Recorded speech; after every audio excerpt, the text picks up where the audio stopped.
Hello everyone and welcome back to my channel. My name is Madeline and I am an Australian who's currently living in England.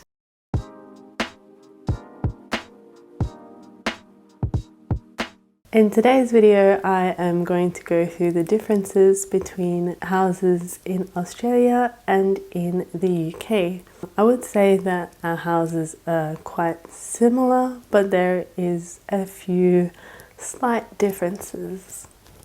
So the first noticeable difference between Australia and the UK housing is that houses in Australia are built to keep the heat out, and houses here in the UK are built to keep the heat in. There is like either verandas or like a blind on the outside of the house to shade the house from the sun. Here there is little shade, if not none at all, so there's a lot of light coming into the houses to make use of the sun to keep the house warm and cozy on the inside. So they are pretty much to do with the different weather that we get. But I've noticed that there's an issue in having a warm house in Australia in winter, and also here in summer it's hard to cool down your hot house. So there's a little downfall of either way, but in Melbourne we have heaters to heat up our houses, and here air conditioning is not really a thing. They do have portable aircon units and fans that you can buy. We have bought fans, but I've also brought back the cool down house techniques from when I didn't used to have aircon in the 90s. We didn't get aircon until we did an extension on our house. Back then we would keep the house cool by just having the blinds closed during the day and then opening the house up at night, which is quite effective, and having a fan in the bedroom helps sleep. The next noticeable difference between our houses are letterboxes. So in my area here, all the letterboxes are right at the door. There is like a little mail slot on the door, which is quite convenient for me because I don't have to go outside to collect my mail. It just comes inside automatically unless there's a giant package. In Australia, our letterboxes are at the end of our driveways. If you live in an apartment building, there will be just a wall of letterboxes. So as a lot of our houses are set quite a bit far back from roads, it makes it a bit easier for the postie to just go along the side of the street, posting our mail into the letterboxes instead of walking all the way to our doors. And here I would say that the houses are set quite close to the roadside, so I'm assuming that is why door letterboxes are a thing here. So the next noticeable difference is flyer screens. They do not exist here. I mean, they might exist here, but they are quite rare if they do exist. So in Australia, you would find houses with flyer screens on almost every single window. Unless it doesn't open, there will be a flyer screen or a screen door. So I actually miss screen doors because I used to just have the house wide open with the screen doors locked and just let the breeze flow through the house. It's very nice. But because we have a cat, we obviously can't have our doors open wide, otherwise we'll have zero cat.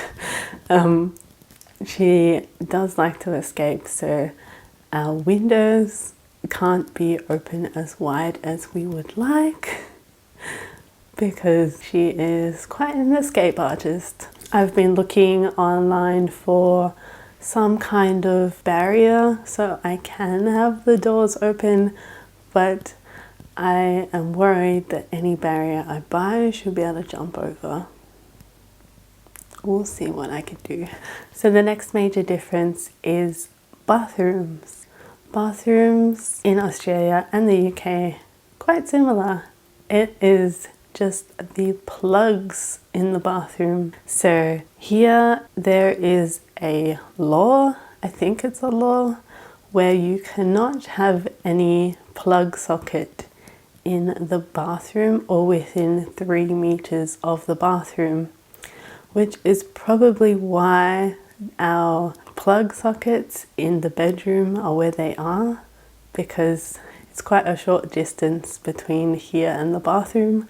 So I'm assuming that would be the 3 meters there. In Australia, we do have plug sockets in the bathroom, but they need to be off the floor. I don't know how high, maybe a meter off the floor. Not sure of the rules, but they're definitely never on the ground in the bathroom. So I'm not sure if it's just our plug sockets are really old or what, but the plugs, sometimes I see like little sparks fly when I'm plugging things in or taking it out. I've never been electrocuted or anything. It's just like you can see that there's like a little blue flash when you put something into the plug socket. So I'm not sure that I would want that in my bathroom anyway. Also, the light switches are quite different here. So in my bathroom is like a pull cord to turn the lights on and off. So I've stayed in a few places where the light switches are actually on the outside of the bathroom, which isn't fun when your husband turns off the light when you're in the bathroom. So bedrooms here are quite similar to Australian bedrooms. The only thing that is different is that I have to do my makeup on the desk behind me. Usually back in Australia I would be doing my makeup and hair all in the bathroom, but there's just no space, there's no bench top to work off. Bathrooms are quite small here, so I've had to relocate that into the bedroom.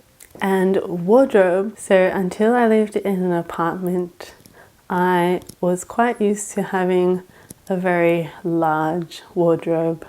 I'm talking about like a whole wall in my bedroom used to be a wardrobe with sliding doors.